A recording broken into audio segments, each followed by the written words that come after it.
Broncos country, we are back. I am so excited to finally see some Denver Bronco football action. Really, honestly, in general, I'm just excited to see football.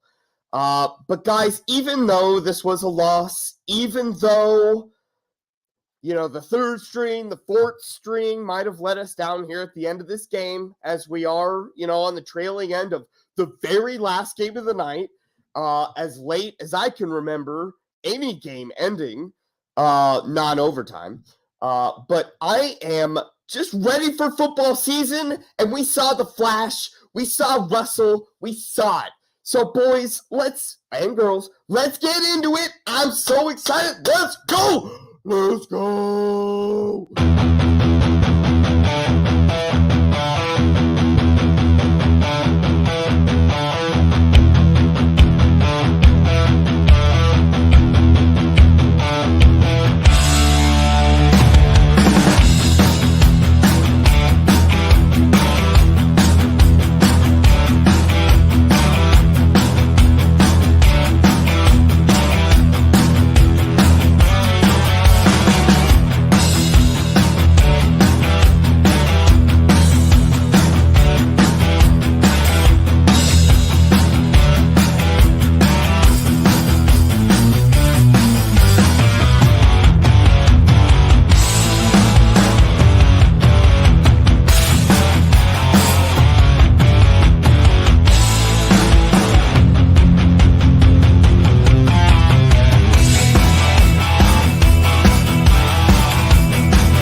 You know what?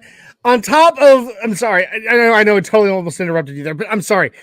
Even though it's a loss, and even though we've seen it so many times before, since we've had a whole season already of the Buck Your Feelings post-game show, it is so good to see that intro video. That intro video for this show, win or lose, pumps me up, dude. It is so good to see that back. I've missed it.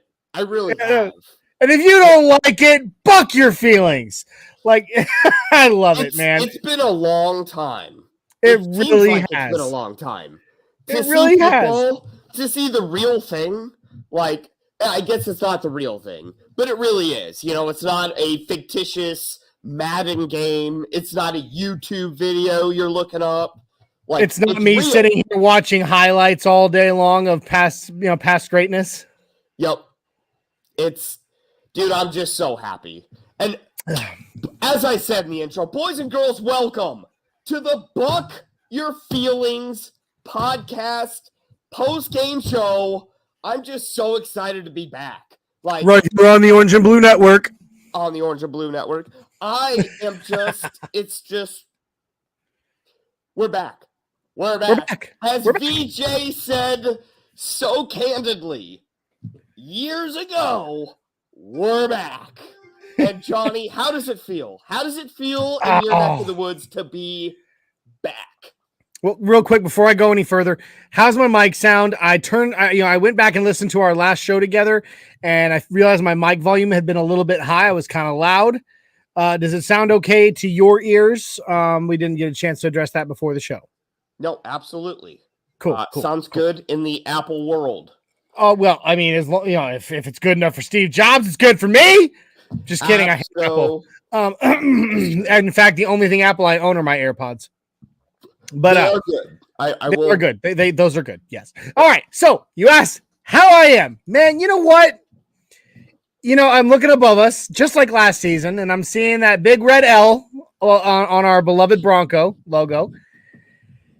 But I'm not feeling the same as I did last season. And again, it's preseason. So first of all, I'm going to go ahead and say that I'm not overreacting about it.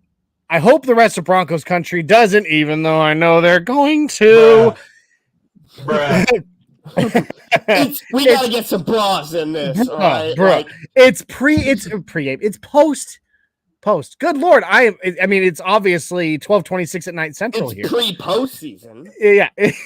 It's preseason, guys.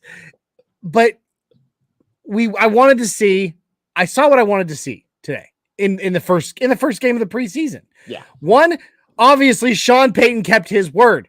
We saw our starters on the field, and boy, did we see them. A quarter and a half. Our starters on the offensive and defensive sides of the ball were on that field. Let me make a distinct plot statement without any factual data to support it. But our starters tonight probably played longer than any starters will play in the entire preseason for any other NFL team. Oh, that's not a bold statement. That's absolutely true. Tonight, I don't think our starters will play the same amount in other games for our own schedule, but tonight was special. Tonight was the night where we needed to have a glimmer of hope. We needed to get a little buy-in because we have been so jaded. We have been so just toxic in our fan base. We've been so wrong. Ugh. But we've needed an uplift. And you know what? I'm glad. I'm so glad that we didn't take the Hackett approach of just hope it works out. And we actually got to see some things in motion and got to see it in front of our face. It was frustrating this time last year, having preseason game after preseason game and not having a glimmer of what to expect week one. Well, and that's the thing is, I would like to point out, we were looking at a very similar situation in preseason game one last season. Broncos came out, although we didn't see any starters play. That's a big difference.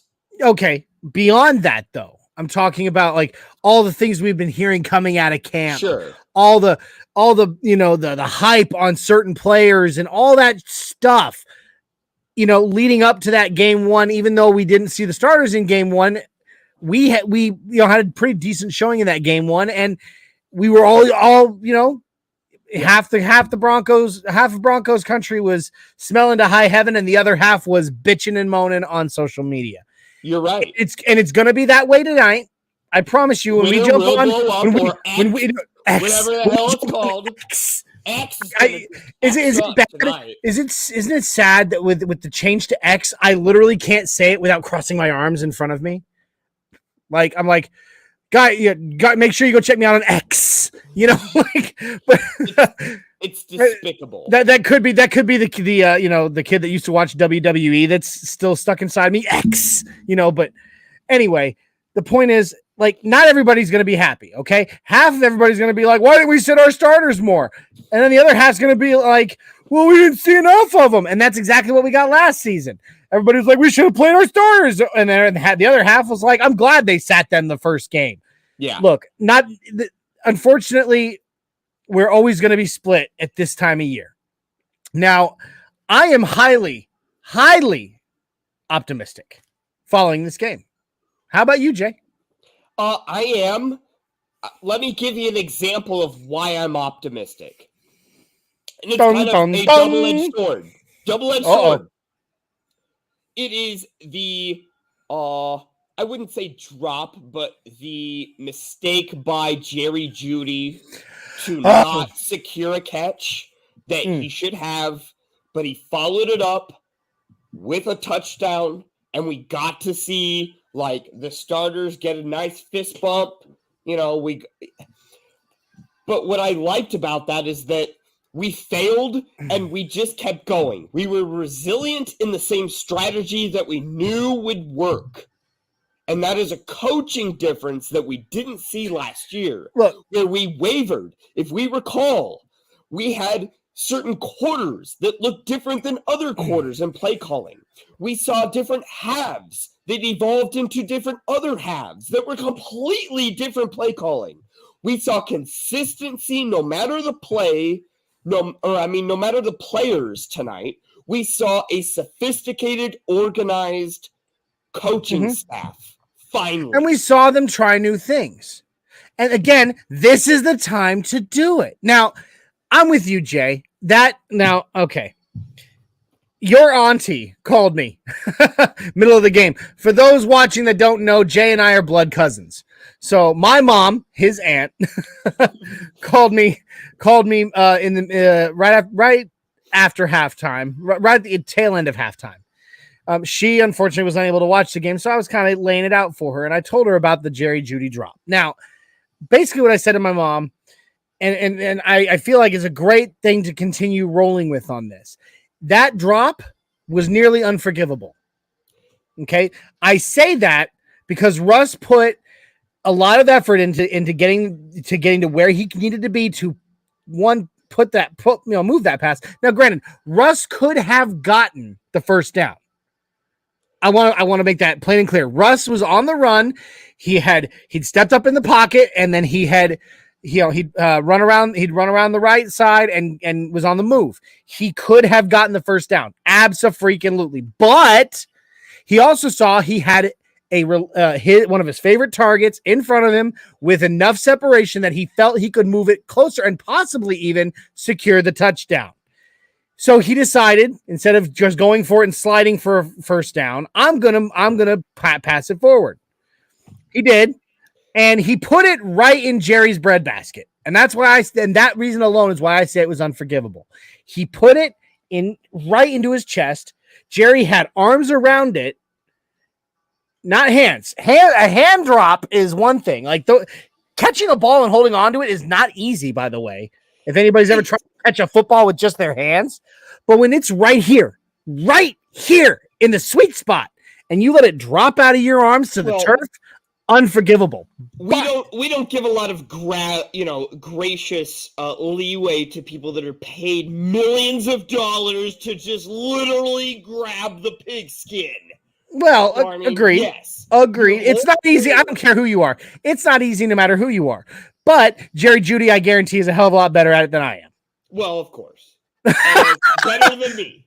But that being said, than any of us. In the breadbasket, it falls to the turf. Unfreaking forgivable. But we're not paid for that. Yeah. And at the end of the day, this is practice game. Yes. Preseason is practice. What I said to my mom, though, was that impressed me, and was something that last year's staff never would have done. After Jerry had that drop, they would have gone any other direction, on the next play. But instead, the kind of mentally mature coach in Sean Payton does two things simultaneously. And this is how I put it to my mom. I'm sure you've all heard the old adage of carrot or stick, right? Where you can either hold the carrot out in front of the donkey or the horse and he'll pull the cart, or you can whack him with a stick to get him moving. One is it's reward versus punishment, right? I kind of felt like what Sean Payton does next is him doing both at the same time. He's like, okay, all right, this next play, we're going to do a crossing route. Okay. We're going to do a crossing route, and Jerry is the prime target. You are going to Jerry unless he's absolutely covered up. Jerry, this is your chance to redeem yourself. That's the carrot. But then he's like, also don't screw it up. That's a stick.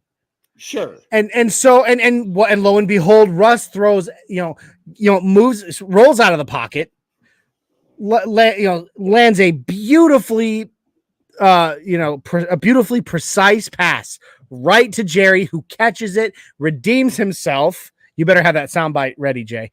Redeems himself and gets into that end zone and gets the first touchdown of the 2023 season, or of 2023 for the Denver Broncos. Oh! I don't have that, but what? How do you not? Yes, you do. I swear to God, you have that soundbite, and the fact that totally redeem yourself. Thank you. I knew you had it. And totally redeem yourself. Thank you. I did. Killing me, Smalls. Anyway, so from that, So that right there was fantastic, and I love you bringing that play up as your hope for optimism. That is my snapshot of the game. That's all I need to see, because that encompasses so many different elements and so many different levels, from personnel to coaching. And sure. I'm all for it. I'm all for the message. It shows the difference between last year's staff and this year's staff in every way. But wait, there's more, because it's not just that play that we got to see, right? I mean, Hey, Mr. Wilson! Oh, yeah. We got to see Russ, and while Russ, now I'm going to bring this up. This is both optimistic and a little cautious for me, but I'm going to go ahead and do this. I'm going to hold on, just wait for it. Don't be glass half empty here. I'm not. I am very much glass half full on this one. All right, you better be very much glass half full on this one. Okay. Anyway. The first few drives, I'm sure anybody listening, and by the way, I noticed we definitely have some live viewers. Guys, jump on in the comment stream. Anything you want to talk about, any feelings that you want to buck, jump in there, throw them in there. We have feelings we need to buck too, so jump in there. We love we love conversing with you. I just hate him. I hate him. I hate him. Oh God, it never gets old. Anyway, I do think though, first order of business, but for this next week is to revamp our soundboards across the board with some keep some of the classics. 12 months. Yeah, keep some of the classics, but maybe some new sounds. What do you say? Yeah. Anyway, we got to see Russ and the starters on the offense. And the first few drives were pretty shaky at best. Timing. Now, timing had a big part to play. Timing and rhythm. Now, I saw a lot of Broncos country taking to X. And, because I literally was on X. The whole game just refreshing to see the latest, what do we still call them? Tweets? What do we call them now? X's? Because I got a lot of those and I don't like remembering any of them. Yeah. Experience X or I don't know, man. And your buddy Tyler Pfeiffer is in the house. He says Jay looks really good. And then he asks, can we call in? Unfortunately, my friend, we do not have a direct call in yet. I'm working on it, though. I am working on it. Yeah. We're not on the FM or the AM yet. Yeah. Right now, we are still so web-based. It's difficult. You actually have to, there's a lot of stuff that goes into doing a direct phone call line when it comes to just doing web-based content. So we got to, I'm working on it, though. You mean X? Whatever, it's the best place. It is the best place to see how other people though are feeling about the same things you are following. So it's true. I can get on Facebook. I prefer Facebook. I'm old that way. I prefer Facebook to X, but when it comes to seeing what everybody's saying about a certain topic, the best place to do that is on X. You are right. And I'm a testimonial to that. Yeah, the X community is different than others. There is no community like it. So anyway, when Russ on the offense, the first few drives, I saw a lot of negativity towards Russ. Saying, oh, it's the same thing as last year. Oh, it's same old Russ. And oh, are we even watching a new season? I actually already saw at the beginning, literally within the first two drives of the preseason, trade him. And I'm like, are you? I want to hear your comments, though, on what we saw out of number 14. Oh, and Johnny is frozen in time. I have such a heavy topic that his bandwidth couldn't take it. So you know what? It's okay. I'll take the baton. Number 14, Cortland Sutton, that I just so happened to draft in my fantasy football league. Oh, Johnny, are we back? Hang on. I'm having a technical issue with my internets. It's okay. Anyway, finish what I'm saying. What I was saying. Okay, real quick. Lots of people toxic. Oh, If you went back on the footage of, the sacks or the near sacks, the one batted pass he had, and several, and a couple of his incompletions, all of them happened when the offensive line collapsed, and they were like at the beginning of the play. It like had no, I don't know what was going on. One thing I do know, as a former running back, up the middle. Yeah, big time. And one thing I can tell you, former running back, granted, I wasn't an offensive lineman, but I was an offensive backfielder, and my job was to get through that. And I can tell you right now that one of the hardest places to gel, to find that rhythm, because literally an offensive line has to almost instinctively move, work as a unit without having to look around them. They have to feel what the guys around them are doing. Well, I mean, and a lot of these guys some of these guys haven't played together yet, and they're still getting, that rhythm together. Think about the people that were carryovers from last year's system of going into the year saying to yourselves, hey, we're going to be a zone blocking system. Wait, we don't have the personnel for that. Week 4. And now we're going to change to a power system. And now I'm sure it's a completely different hybrid system under the current regime. So it's just, and as they say, offense takes far greater time to get installed in a brand new scheme than defense. To develop. It has to develop. They'll click. And guess what?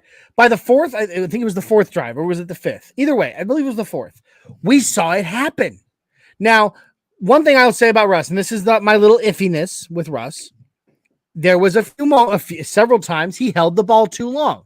A definite carryover from last season. But during that beautiful drive that we put together, that scoring drive, culminating in the Jerry Jeudy touchdown. Judy! Russ was getting, I don't know if you noticed, but I sure did. Russ was getting rid of that ball quick. And that right there, that, to make that kind of an adjustment mid-game like that, that's a coach. That's a coach looking to you and saying, all right, dude, holding it too long. I want you to go for the quick pass. So and then he puts together the play. Russ takes it and bam, quick pass. Adam Troutman, Cortland Sutton, some beautiful passes to Cortland Sutton tonight, by the way. Sutton. So, when you were freezing out, that was where my bridge was going. That was my transition. As I need to know your thoughts on the comeback tour of number 4. The comeback tour of number 1-4. I was skeptical before this game. I was. And I'm not ashamed to admit it. And that is hard. And I hate that because I was always a very big Cortland Sutton fan. But after the last, he's on my roster. Yeah, which speaking of, another one of your, I believe one of your friends, Alex here, says, Johnny, can Jay tell you how many Broncos players he just drafted in our fantasy football draft? Oh, just one. 1-4. Sutton, let's go. So I guess Alex is coming in saying Sutton, only guy Jay has on his fantasy football roster. You know what? That shows that Jay's smart when it comes to fantasy football, because people who draft their favorite players usually don't do well in fantasy. Jerry Jeudy was in the queue. Oh, well, if you got to go either or, I get it. But I mean, some beautiful passes to Court, right? And then Jerry and Troutman, who I did not think was going to be that great of a pass catching tight end. Well, sure was catching some passes. So I have a conspiracy theory. Ooh, I love those. Why in the world is he number 1 on the depth chart? Oh, that's easy. New Orleans ties? Is that your... No, actually. Far from it. Let's do this then. Balance. All right. So the way that I'm going, Tyler says he drafted his favorite player. Jay can explain how he messed up your draft. Well, because he drafted Patrick Mahomes #1 overall, like the homer Who fan he drafts is. a quarterback in round 1? #1 overall. Oh my God! Oh, you need to Jay. You need to educate your friends. I try. Oh, okay, I try. that's fair. Okay. That's fair. But no, Well, that's great. So Jeff, you asked me why I think Adam Troutman is #1 on the depth chart at tight end, and it has nothing to do with his ties to Sean Payton in New Orleans. Okay. In fact, it's literally I hadn't even thought of that. Oh, really? Before this, not even a little bit. No, watching or reading up on the other guys in the tight end room as I have been, and really kind of getting to the nitty gritty of it. You got Greg Dulcich, the hair. You got Pantene, baby. Amper that. He is not a blocking tight end, at least not yet. 100%, he's a pass catching tight end. You put him in the game, odds are, at least they're gonna, Now I ruffled some feathers in one of our, friendly networks, Rocky Mountain Sports Network here. I ruffled some feathers asking the question, why does everyone hate Alberto? Because if we're telling ourselves that Greg Dulcich has that same profile, then why is Alberto not even getting a sniff while he's fully healthy? Well, one probably because he needs to change his deodorant, but no, okay. Alberto and Greg Dulcich are both pass catching tight ends. Neither one has ever, huh? Oh yeah. Did you see Alberto? Yeah, I mean I saw him. Look, both of them are pass catching tight ends very strongly, right? Yep. Now we got 4 tight ends right now in that room. At least 4 that we predict, to make it to maybe not the final 53, but close, right? Sure. Maybe the final, at least to the final cut down, at least 4. Now you got 2 that are very similar, and that is Alberto, and that is the hair, Greg Dulcich. They're very similar. They're very similar profiled players. Now, that being said, Chris Manhertz, on the other hand, is not a pass catching tight end. Never has been. Never will be. He's caught a few in his career as well. It's the same profile. Okay, so maybe in one way only does his connection to Sean Payton work, and I'll say that for this reason: Manhertz, you put him in the game. The other team's likely going to know he's going to be blocking. You put Alberto or Greg Dulcich in the game, the opponent is likely going to know you're passing the ball, right? And you put a guy like Adam Troutman in. Point. Yeah. That's now, Sean Payton. This is the only place that his history with Sean Payton in New Orleans comes in. Sean Payton's been around Troutman. He drafted him. He's been around him long enough to know from what he's seen that he's actually a very good pass catcher, but he's also a great blocker. He is balanced. You put him in the majority of the time as the starting, as the be all end all #1 tight end. They're gonna have to guess: is he blocking this? Is he blocking this one, sure. or is it a pass? And then when you want to pull your 2 tight end sets, or even your 14 personnel and put 3 tight ends in there, good Lord. Hey, Sean Payton's done it before.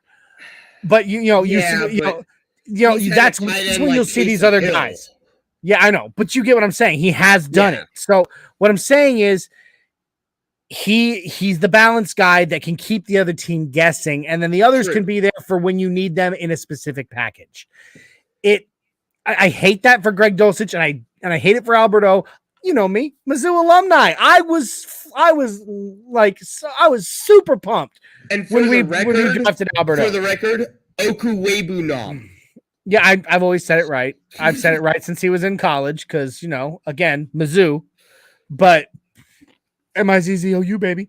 But, the point that I'm trying to make, I've made my point, I guess. I've made my point. That's why. Adam Troutman is the more balanced tight end in that room. Yes. Sure. You're right. It irks me because Alberto is such a raw talent that deserves looks. And if we were going to hold, and this is what I said in the chat room, and nobody responded because nobody can respond.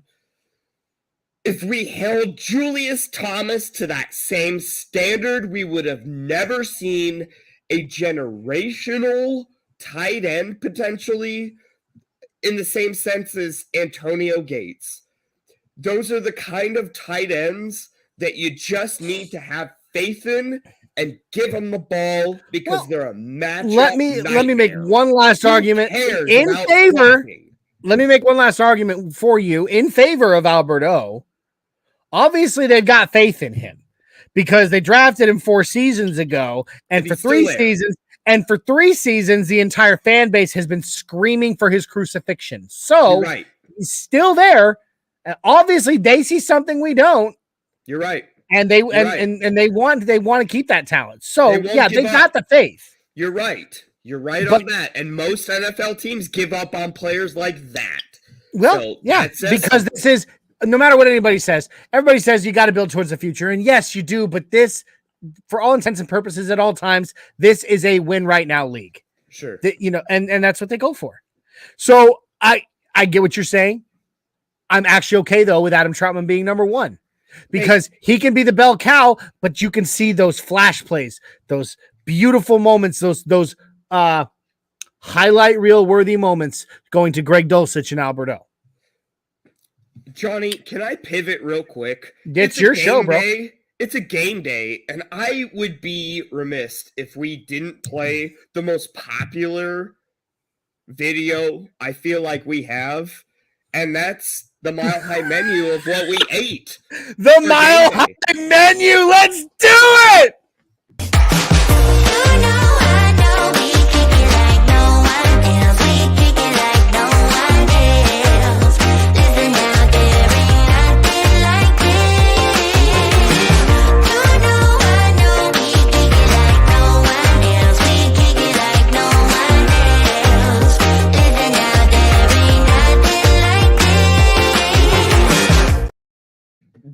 That slaps, as the kids say. It's still. Oh man, that was great. Real quick, I would like to give a shout out to your aunt, my mother, who did throw a comment in for us. She said, "When you scream trade in the preseason, you are not a true Bronco fan."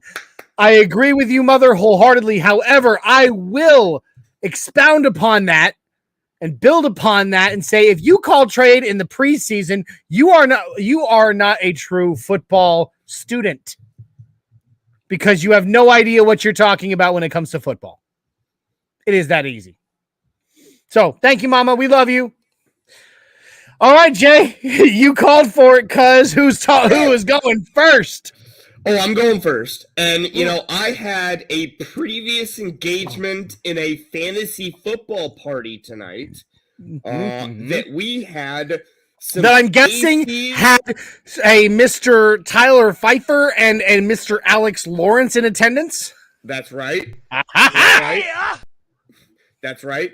And I duly noted here real quick, I didn't really get an opportunity, a soapbox, or a platform at this event, this rendezvous, to express my feelings as the champion of this league. So, you all are lucky for being in the graces of a great champion as I in fantasy football, and it'll be another great year, I'm sure. And that's all I have to say to that. Hey, Jay, is this season going to slap? Oh, it's going to slap. It's going to slap. It's going to slap so hard. I love it. But, for the menu, we had some phenomenal spreads of pizza. I'm talking sausage, pepperoni, some cheese, just plain cheese. And I think that's it. We might have had some duplicates, but that's pretty much it for a good spread right there. Okay, but from where? That's the real question. This is Casey's Oh, dude, anybody in the Midwest knows that Casey's Pizza is, for gas station from a gas station is freaking phenomenal. No, it's super good. Yeah, it's not like what you would think of gas station pizza. It's like the bee's knees. I know, dude. When I was in college in Missouri, man, I was going to Casey's like 3 times a week, man. Like, here in the South, we don't have Casey's. Well, we do. They're very sparse, though. You have to like find them. Down here we have Dodges. Very similar. They serve. They make the pizza in front of you. You actually sit there and like pick out your ingredients, and they stack it and they put it through the oven in front of you, and it's amazing. But they also have like really, really good fried chicken. Like really, really good fried chicken. So that's what we have down here. But that is not what I had. So I'm happy for you though that you had Casey's Pizza as your Mile High menu item for the night.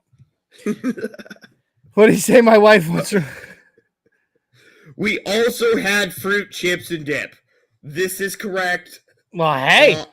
A correction to the menu to that. I didn't partake in those dips. Me, myself, I only dip on the dance floor. That is what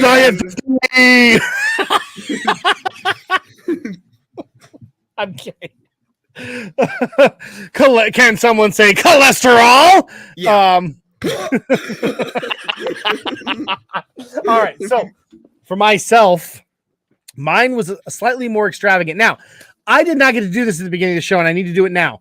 I must apologize to everyone, to all of our fans and friends, for our lack of a pregame show. It was scheduled to go live, however, there was a breakdown in communication, and just like the mistakes, the mistakes on the field, you want them to happen during the preseason. We're having our preseason too. This was our fumble.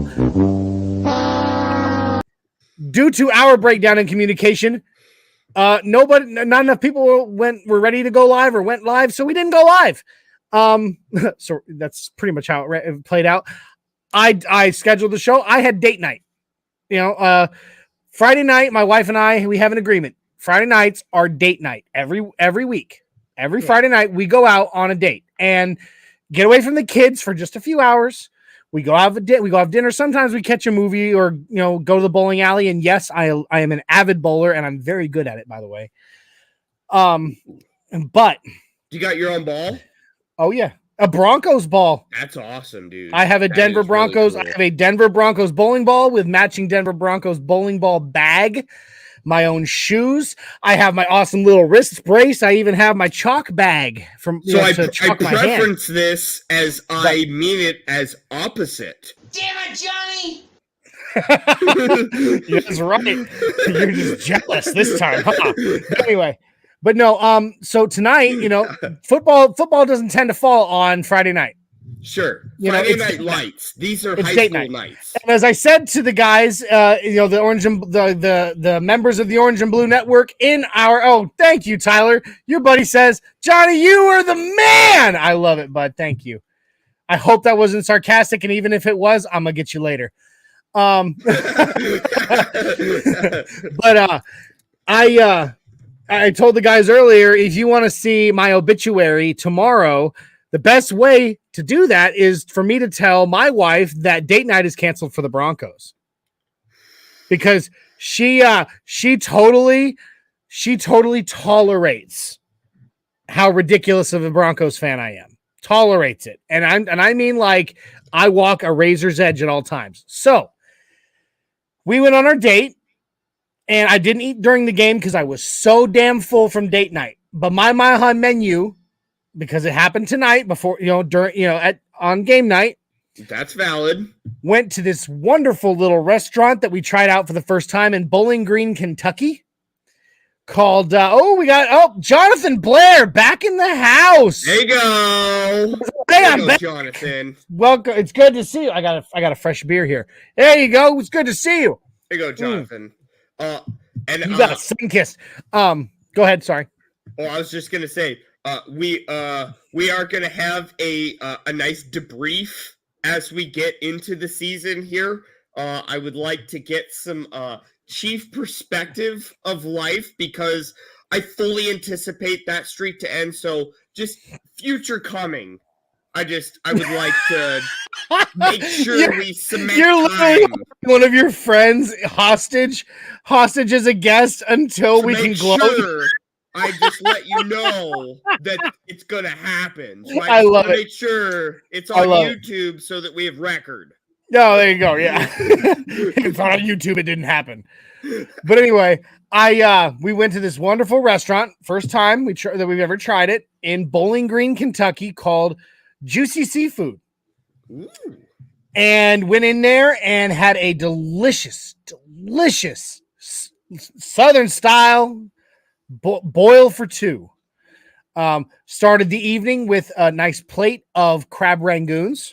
Oh, there you go. With they gave you that little cup of chili sauce to dip those in. It was so good, so good. Oh yeah. But then when they brought out this giant fake clamshell, and it was full. There was the sauce that they boiled it in was like a butter garlic Cajun seasoned sauce, and then there was 4 half racks of snow crab legs in there. There was like half a pound of shrimp, half a pound of smoked sausage, some whole red potatoes, and some half ears of corn. And I'm going to tell you this right now. We're going from, just real quick, Jay, if it's all right with you. We are going from Buck Your Feelings post-game podcast to Johnny's relationship advice podcast. If you're with somebody and you're wondering, is this person somebody that I could be dating for a long period of time and or even marrying one day, take them out for a seafood boil. And if you can stand looking at each other again after you watch each other eat seafood, you guys are going to be just fine. Okay? And that's my sense. We enjoyed that delicious meal. And I'm still full, man. It was so good. So that's my Honey menu. That's good. That's some good stuff right there. Oh yes. Gotta have that boy. No, Pacino. Hoya. You betcha. All right, let's get back to Broncos. What do you say? Let's get us out of. I would like to pivot. I'd like to go to special teams here. I'd like to get your thoughts on just. Holy guacamole. Guacamole is a nice word. Would you like to sell cell phones tomorrow? No. Brett Maher will be working the service counter at Lowe's in the Cherry Creek area. If anybody wants to stop by and get an autograph that will never be worth anything. That's a pretty good spot, Cherry Creek Lowe's. I tell you what, yeah. They got the guy that built my deck. I found him in the parking lot. Ooh, wow. Yeah. Jonathan says there's going to be a Bronco in the Hall of Fame in a few weeks. Oh, he's already in the Hall of Fame, bud. Marcus Ware. Yeah, he went in the Hall of Fame this last week, buddy. He's in. Yeah, he's there. And so deserving. We never got the chance to plug that, did we? Didn't. So congratulations from Broncos country, and a special congratulations from the Orange and Blue Network to Mr. DeMarcus Ware for his place as in the Hall of Fame. It's so deserving. Oh, I see what he's talking about. He's talking about the voting for next season. Randy Gradishar is a finalist, which is very deserving. I wish to. The Mile High Prophet has basically dedicated his life to trying to get Randy Gradishar in. It's one of those things. That's what there were so many Broncos that I can name right off the top of my head that deserve to be in the Hall of Fame. Yeah, that likely never will be. And that guys like Carl Mecklenburg. I was just gonna say that was the first name off of my tongue. I mean, the albino rhino. You can't. I mean, you know. If you know, you know. My personal favorite Broncos player of all time, Rod Smith. I mean, for crying out loud, how is that guy not a Hall of Famer yet? But he's not, and he likely won't be. Can I ask a dumb question? I mean, that was one, but go ahead. Is Lyle Alzado in the Hall of Fame? No. And even if he went in, he'd probably be a Raider. He'd go in as a Raider. He wasn't with he was with the Raiders longer, and he accomplished more as a Raider than he ever did the Broncos. All right, moving on. I'm sorry. All right, so back to the bane of the Broncos during tonight's game, the special Kicking. teams. Yeah. Yeah, so especially kicking. So Brett Maher, Jay, you've kind of already given us some opinion, but let's talk. That's it. Back to you, Johnny. Suck. Okay, listen. I had high hopes. I'm actually gonna have to go. Our good friend from Mile High Sports, Joey Richards. Yeah. I commented on his X or tweet, whatever, regarding players that I was excited to see because I thought that they were going to have, an impact for the Broncos this year. And I was the only one, I think, that I said Brett Maher in that comment stream because I was like, look, dude, the dude was on a tear last season for the Cowboys. He was on fire. And then I'm like, okay, going to the postseason, misses 5, extra points in a row. Okay, that's mental, right? That's entirely mental when you're on that kind of a tear. Unless you got your foot lopped off with a chainsaw, you don't just drop like I always say about the quarterback. You don't just drop off a cliff like that. Something else was at play, and I'm like, that had to be mental, right? Walks in the game tonight, misses his first one, misses his second one. Nope, I'm done. I'm already out, buddy. Okay, let me ask you this: field condition. Given any sort of leeway in that. Nope, you should be prepared to play in any condition possible. I agree, but it would be said, they'll say it. Brett, Jonathan calls him Brett the Fret. Love it. The field did suck. Let's all not, skip around that. But it's the same for Fry compared to Maher compared to anyone else. So... At the end of the day, I'm going to be honest with you. Elliott Fry, we're, at least, I'll say it this way. Tonight, Brett Maher, I think he was still asleep at the hotel. Elliott Fry, though, he showed up at the game. He did. The dude, okay, you got to give the kid this prop right here. If you don't give him any other, Elliott Fry, any other prop for the night, give him this one. This kid has started in either 4 or 5 games. I can't remember which in his entire NFL career. That's it. No, not started. Played in 4 or 5 NFL games in his NFL career. Tonight, he gets in there after watching his teammate / opponent, the guy he's, competing against. I get, he's their teammates, but they're competing. After watching him miss 2, knowing full well that he could change his own destiny if he does the right thing here, and boots through a 55-yarder. Anything from 50 plus is impressive. It does, even from a veteran. In the desert, on that field, which, okay, did anybody else, you can put it in the comments, anybody else who watched the game, did anybody else feel like when they first saw that field tonight, how does it already look so tore up? It looked like about a whole tournament of high school games already had been played.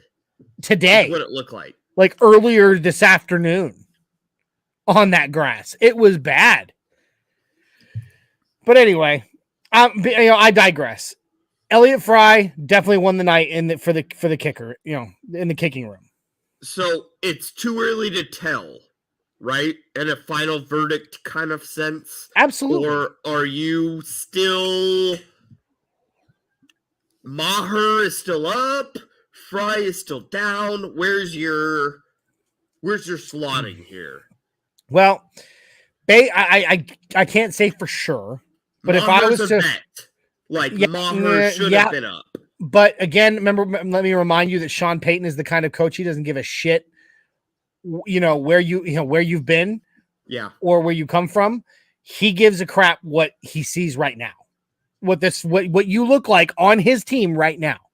He has said that nobody's job is safe. You make the wrong move, you do something stupid. Guess what? Your name could be Russell Wilson. Your name could be Justin Simmons. It doesn't matter. He'll cut you. So, you're right. Looking at it that way, Parcells. During, yeah, exactly. It's Bill Parcells entirely. He comes from that coaching tree. He does. Looking at it that way, especially everything that we've heard out of camp, right? I mean, from our good friend of the show, been on our show, we love him to death, Mike Kliss of 9 News. You know, he came out and said that in several different articles talking about the kicking competition, that things have been pretty even in camp. You know, in certain ways, you know, Brett Maher's won this day, but then Elliott Fry has won this day, or they both came out and they both hit all their field goals on the same day. Tonight, Elliott Fry put himself ahead. I would agree. But it's not over. They're not going to cut Brett Maher tomorrow. I mean, there is no mandatory roster cut down until week 3. So that being said, at least for one more week, Brett Maher has a chance to redeem himself. Yep. But Agreed. right now, I'm like, dude, if you had just hit those 2 freaking field goals, we wouldn't have lost this game. It just maybe cuts a little deep when you get to see Matt Prater on the other side. Dude, that's my old pen pal when I was in Afghanistan, bud. And that it kills me seeing him in anything but orange and blue. It cuts deep because I miss that guy. And I do too. And to be cut, I mean, I'm not going to get political about it, but to get cut for the reason he was cut was such crap. But whatever, it is what it is. It is what it is. So let's talk. Can we talk? So I brought up offense. Any other offensive risers in your opinion, Jay? I did like Jaleel McLaughlin with touchdown. How impressive was that? Aside from the touchdown, honestly, he shined all camp. Sure. He's been a notable person throughout training camp that a lot of media members have pointed to say, hey, this is your scat back. This is your guy that could be a difference maker, a Ronnie Hillman. Thank you for saying it. Yes. But he is, he's that cut. He's a guy that can just take it to the house whenever he touches the ball. Look, so give him the ball. What he did tonight, I don't think, for anybody that isn't a true student of the game, that doesn't sit down and study, game theory and study playbooks and all that. I need to impress upon you just how impressive that touchdown was tonight from him. He basically, granted, okay, it's red zone from the 2-yard line. All right, so it's not a long run, not a long run by any means, but he is the most congested and hardest place to run on the football field is the A gap, and that I'm a former running back. I can tell you right now, running for the A gap. You better have a plan. That is the most congested spot that the defense, that's the place the defense plugs because it's right in front of you. It's right there, right in front of the ball. When the ball gets snapped, that's where the most, the A gap is where the most action is happening. He walked through that A gap, walked through it. I would almost say hot knife through butter, but no, I'm going to go ahead and use that old dirty adage, like throwing a hot dog down a hallway. Gross. Yeah, but still, you take my meaning right into the end zone. Like Moses in the Red Sea. It just, he rose his staff and the defensive line parted before him in the A gap and he walked into the end zone. It was impressive. And that right there is enough for me to be like, dude, this kid is so good. And Jonathan says they let him through. Okay, maybe. I don't know. I'm going to have to rewatch it again, but still, for to go through an A gap like that, 100% shows. There's a good, that's his new nickname, Dead Sea. I love it. Well, thanks, Jonathan. It's one of those things where if this was an isolated incident, then so be it. But the guy has flashed in multiple instances. All camp. And he's all anybody's talking about. He's a very low to the ground runner. My gosh, the name is escaping me. What is the small little back? Jones Drew from Jacksonville back in the day. That was just a little tank. I mean, kind of a CJ Anderson. Except that he's not built type. like Jones Drew. Yeah, he's a lot taller and thinner than Jones Drew was.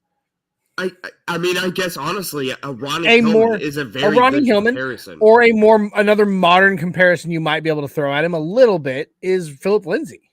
Yeah, because he's small and he runs so hard. He's small, but he runs hard and he finds holes that nobody else could find. He's not an outside back for as not at all. He is. Not at all.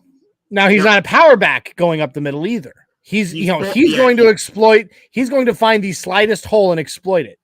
Yep. Now Javonte Williams and Samaje Perine, 100% power backs. They're gonna find the hole, but they're gonna smash their way through that hole.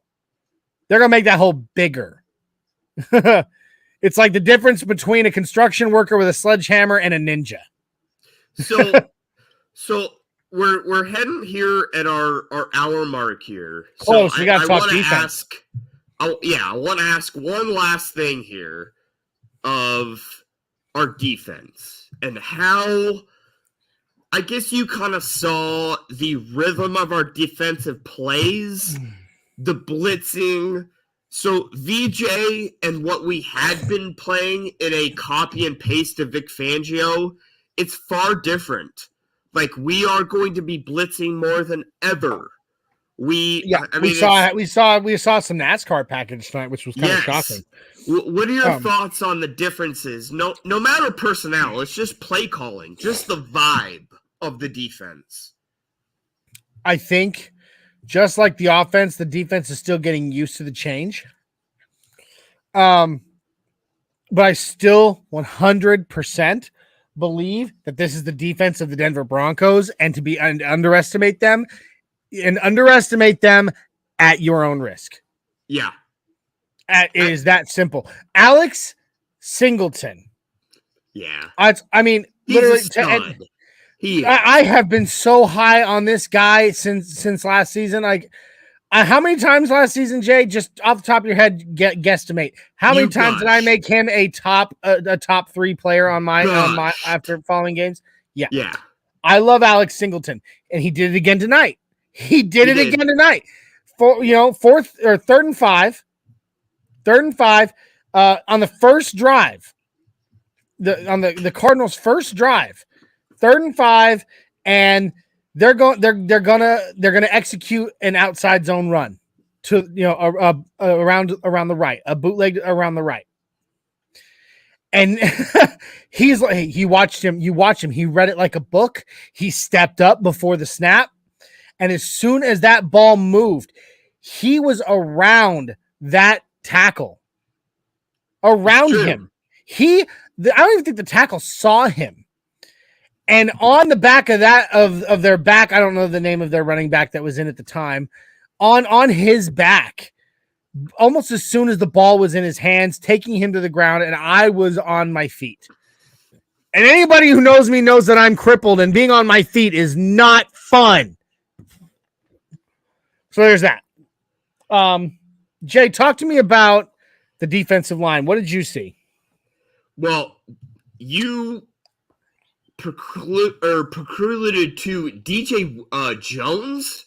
Yes. Having a concussion. Yeah. That is I mean, we all talk about injuries in the preseason and whatnot. I would rather him have something other than a concussion. Agreed. Have a twisted ankle, have something that is like soft tissue even. Concussions are not something to F around with. No, ask Bo not. Byram, ask other athletes that have had minor concussions in preseason nothingness, practices that dramatically affect their careers. Yes. And let's not play with fire. No. That scares me. So DJ Jones started the game, and he was looking very good. I believe I heard his name called twice for tackles, or at the very least assisted by, a tackle assist. And then suddenly he wasn't in the game anymore. We didn't see him walk off. We didn't see him get carted off. Nothing like that. The update came out in the second quarter that DJ Jones was out for the remainder of the game with a concussion. Now that does not. Here's what I'm going to say. I want to put everyone's minds as much ease as I can possibly muster for you. Okay. To be out with a concussion does not necessarily mean you have fully sustained a concussion. It means that during concussion protocols, when they took you into that cute little blue tent that they flip over, and you sat down there, hang on, my TV is ringing. Uh-oh. Wow, is very nice. Anyway, it means that during the concussion protocols, at which point, you know, they ask you the questions. Who's the president of the United States? I don't know exactly how their concussion protocols go. I can remember what I used to do with guys with potential traumatic brain injury in the military. I had a little packet that I had in my pocket at all times that I pulled out as the medic, and I was like, okay, let's do this. You know, I'm gonna say 5 words, and in 5 minutes, I'm crazy. You know, I'm gonna say 5 words, and in 5 minutes, I'm gonna ask you to repeat those words to me in any order. Okay, things like that. It means that something came up. It doesn't mean that he actually sustained a full concussion. He'll go in for a CT scan to make sure. It just means that at that time, he did not clear concussion protocol entirely. And so to be on the safe side, they took him out of the game. He could go in for that CT scan tomorrow and they could be like, oh, he was just all good. He had his bell rung. Yeah. But until we know more, try to keep it calm. Try to keep it calm. Due to gambling, we're already effing short on that positional group. So I would rather we err on the side of caution when it comes to that. Because that is in the trenches, as they say, a very focal point of what we do. And if we are going to lean on our secondary, we are going to have to get pressure with 4 men from the middle.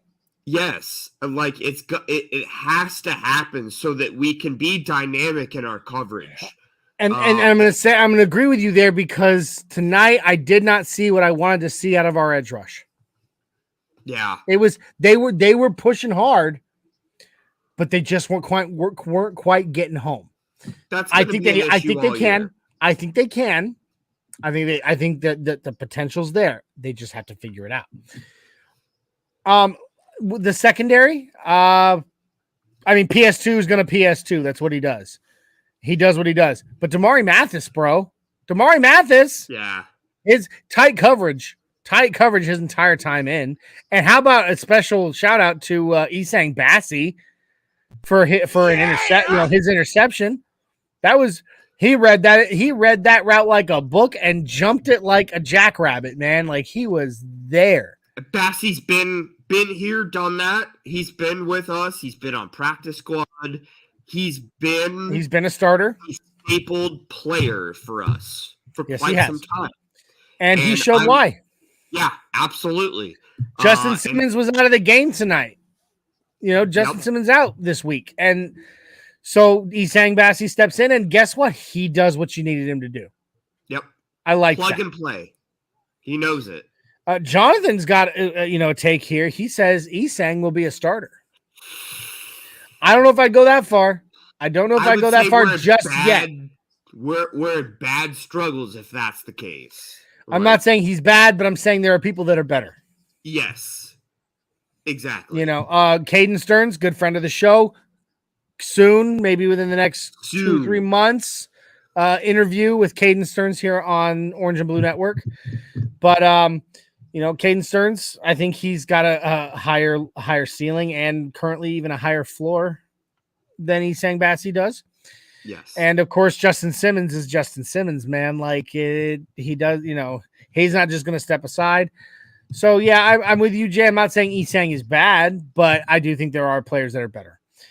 Last but not least, Jay, I mean, this is your show, but I do, you know, I know we both want to get out of here, and I want to ask you a question on this.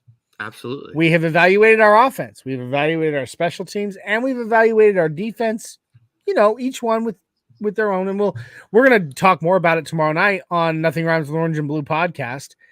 But I want to get your, you know, directly after post game assessment of Sean Payton's first night on the sidelines for the Denver Broncos?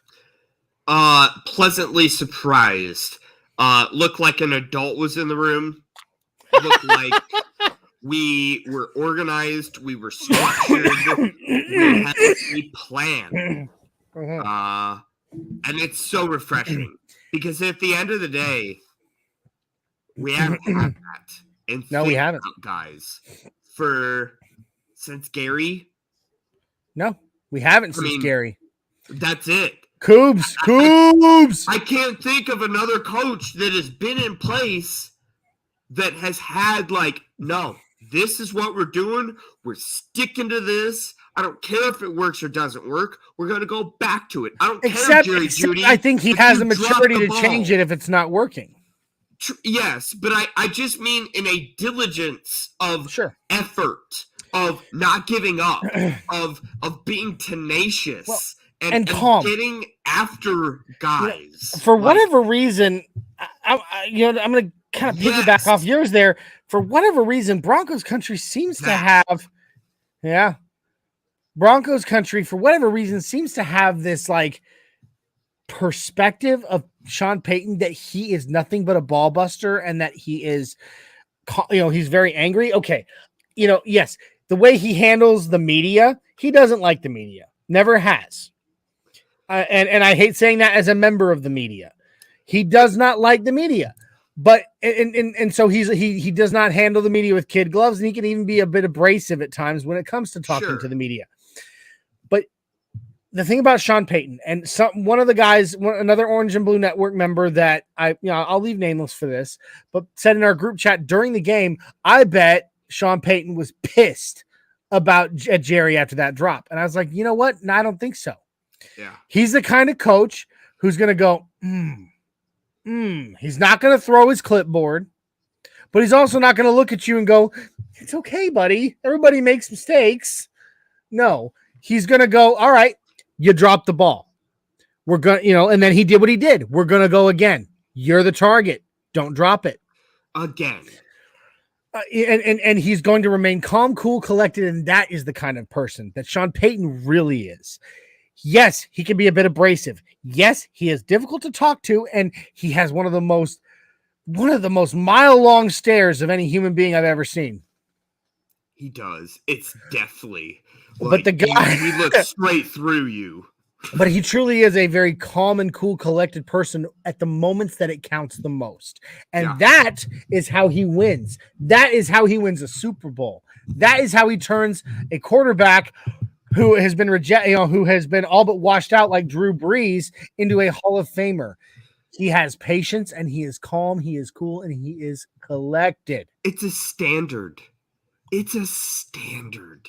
It is a persona that he just exudes. He doesn't need to verbally bash someone. He doesn't need to go all Eric Bieniemy on someone. He can just chill and just let his actions speak for themselves. And it is just so nice to have a coach that has the resume built up already to be able to not have us as the guinea pig for his leadership conference. I am just so happy to have a coach that knows what he's doing and that we can fully trust in that dude. And on top of who doesn't give a damn what anybody thinks of what he's doing. Yep. He says, I know what I'm doing. I'm going to do it. And I don't give a damn whether you like it or not. Yep. Exactly. And that's, and here's the thing.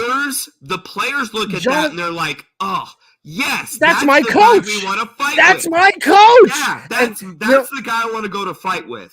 And then Jonathan says Sean Payton always has a strategy. Hackett and Fangio scrambled shit. And then, dude. He also says Sean Payton's better with the media than Vic Fangio or Hackett. Well, yes, in a way. Okay, Fangio was just a jerk, period. I don't care what anybody says. He was such a crotchety old man at that point, period. He was grumpy all the time to everyone, his players, his staff, the media. He was bad with everybody that way. Hackett, on the other hand, you know what? I think me personally, the kind of personality I have, I would love to know Hackett as a person. Sure. Like, I would love to go to a get a party beer at with him. Hackett's house. Yeah, because the guy is a clown.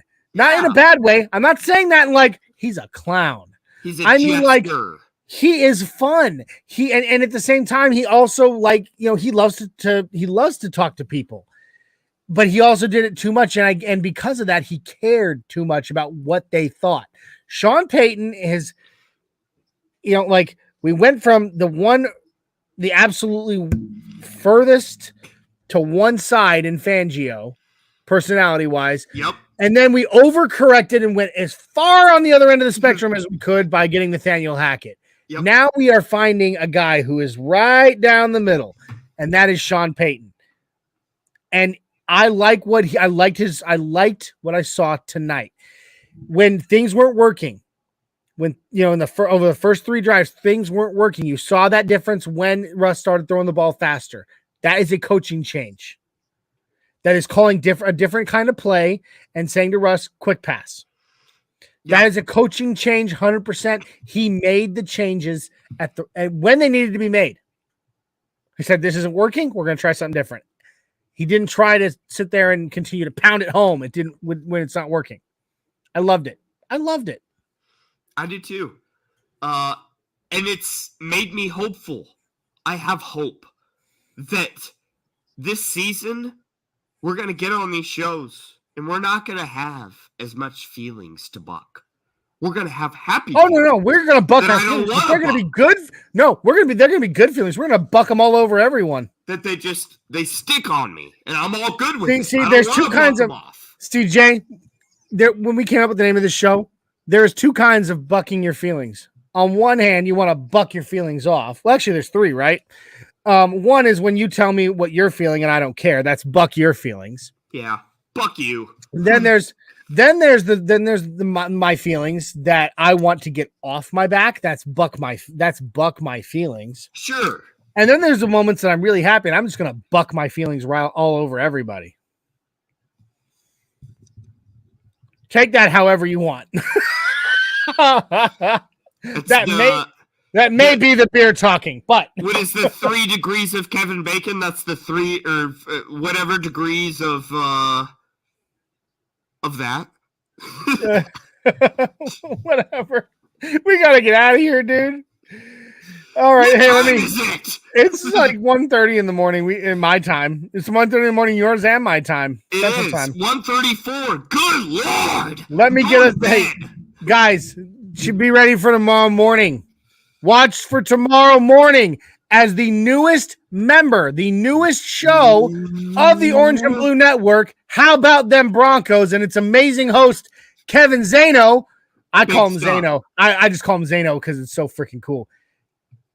Kevin Zano will be dropping his very first reaction video to tonight's game here on the Orange and Blue Network tomorrow, probably closer to noon. So be on the lookout for it. Check it out. Then tomorrow evening, catch me and Jay in the evening time, 8-7-6-5, for a Saturday night edition of Nothing Rhymes with Orange and Blue podcast, where we're going to, following a bit of a film study and stuff, we're going to delve further into what we saw tonight. Then again, we will be live again Tuesday, and be sure to watch for episodes of Orange and Blue Blitz to come out this week with Isaiah. They're going to be fun. He's going to be breaking down players and plays. It's going to be a lot of fun. And don't forget to catch us next week as we take for the Get Bucked pregame show and the Buck Your Feelings postgame show when the Denver Broncos take on the San Francisco 49ers in preseason week 2. It's going to be good. Jay, it's your show, buddy. You want to roll us out of here? Absolutely. Folks, again, thanks so much for your viewership and just, bucking your feelings with us. It's our first of many episodes that we're going to have bringing you emotions from preseason, regular season, and postseason. You're damn right. We're coming this year. So, boys and girls, I appreciate you. Let's buck our feelings together. Let's go, Broncos!